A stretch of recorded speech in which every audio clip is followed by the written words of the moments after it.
Today we will discuss about electrostatic potential and potential student, हमारा जो topic है हम स्टार्ट करते हैं इलेक्ट्रोस्टैटिक पोटेंशियल से। उससे पहले अगर आपको याद हो क्लास 11 थर्मोडायनेमिक्स में एक टॉपिक आया था टेम्परेचर। टेम्परेचर क्या डिसाइड करता है? फ्लो ऑफ हीट, यानी हीट कहां से कहां फ्लो करेगी ये डिसाइड करेगा टेम्परेचर। जिस बॉडी का टेम्परेचर हाई होगा हीट वहां से कहां जाएगा? To the body having low temperature. और कब तक हीट फ्लो करेगी? जब तक दोनों बॉडीज का टेम्परेचर सेम नहीं होता। याद है कुछ? चलिए फिर एक हमारे पास और एग्जांपल था। When a body held at A height above the earth and we compare it with a body which is laying on the earth, तो हम कहेंगे कि जो बॉडी हाइट पे है उसकी ग्रेविटेशनल पोटेंशियल एनर्जी क्या होती है? ज्यादा होती है compare to the body which is placed at earth surface. Similarly ये जो पोटेंशियल यहां पे वर्ड आया था ये डिसाइड करता है फ्लो ऑफ चार्ज, कि चार्ज कहां से कहां फ्लो करेगा। फॉर एग्जाम्पल, अगर हमारे पास एक टैंक रखा हुआ है किसी हाइट पे और बॉटम में कोई छोटा टैंक रखा हुआ है, तो कोई आपसे अगर ये पूछे कि वाटर कहां से कहां फ्लो करेगा तो आप फटाक से जवाब देंगे कि जो टैंक हाइट पे रखा हुआ था वाटर वहां से कहां तक जाएगा? जो टैंक बॉटम में रखा हुआ था। तो सेम ऐसे ही अगर कोई पूछे कि दो कंडक्टर आपने कनेक्ट कर रखे हैं तो दोनों कंडक्टर्स में चार्ज किस साइड से किस साइड को फ्लो करेगा वो कौन डिसाइड करेगा? पोटेंशियल। सो यहां पे लिखा हुआ है it determine the direction of flow of charge between two charge bodies placed in contact with each other. The charge always flows from a body at higher potential to another body at lower potential. The flow of charge stops as soon as potential of two bodies becomes equal. Electrical potential is a scalar physical quantity. अगर इसको हम summarise करें तो आप कहेंगे कि क्या है? पोटेंशियल। फ्लो डिसाइड करता है कहां से कहां फ्लो करता है? High potential to low potential. कब तक फ्लो करेगा? जब तक दोनों का पोटेंशियल सेम, दो बॉडी जो कनेक्टेड थी उनका पोटेंशियल सेम नहीं होगा। और कौन सी क्वांटिटी है ये? Scalar quantity. So electric potential is a scalar quantity which determine the flow of charge from one body to another body.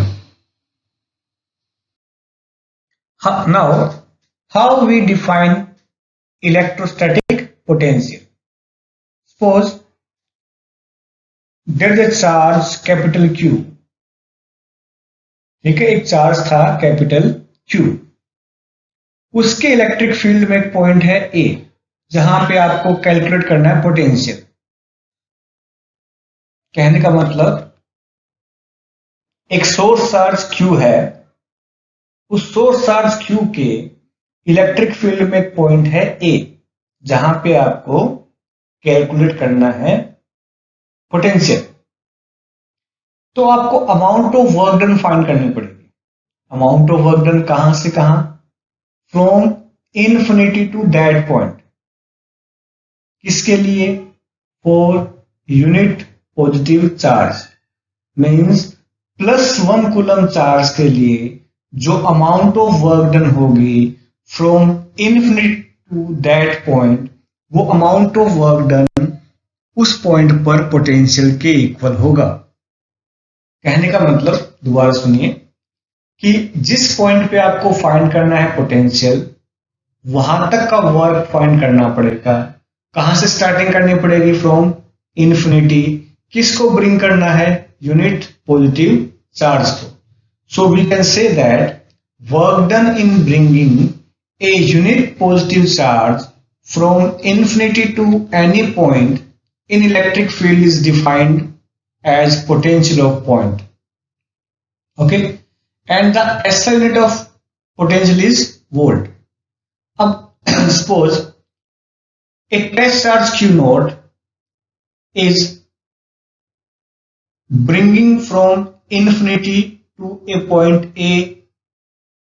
ठीक है, एक टेस्ट चार्ज Q नोट को आपने ब्रिंग किया, कहां से ब्रिंग किया? इन्फिनिटी से. कहां पे ब्रिंग किया? एक पॉइंट A पर. And amount of work done is W infinity A. W work done था, कहां से ब्रिंग किया आपने? From infinity. कहां तक ब्रिंग किया? पॉइंट A तक. किसको ब्रिंग किया? एक चार्ज Q नोट को. और वर्क की वैल्यू क्या हुई? W infinity A. तो what is the work done by unit positive charge? आपने Q नोट को ब्रिंग किया था और वर्क डन कितना हुआ? W infinity A. तो यूनिट कूलम के लिए वर्क डन कितना होगा? जो वर्क डन होगा वो किसके इक्वल होगा? उस पॉइंट पे पोटेंशियल के इक्वल होगा. So potential is equal to W infinity A. Total work done था किसको ब्रिंग करने में? Q नोट को. तो यूनिट के लिए वर्क डन कितना आएगा? यूनिट चार्ज के लिए W infinity A divide by Q. इस फॉर्मूले के अकॉर्डिंग W क्या है?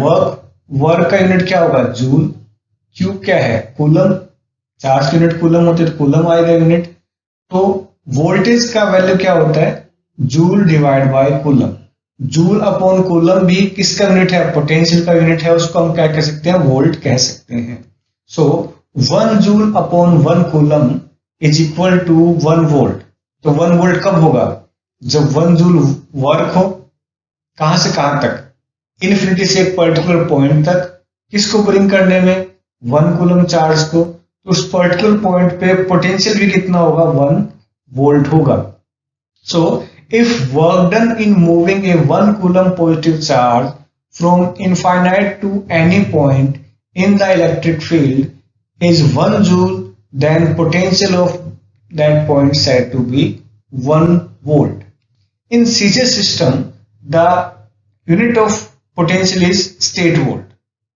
Okay, and 1 state volt is equal to 300 volt.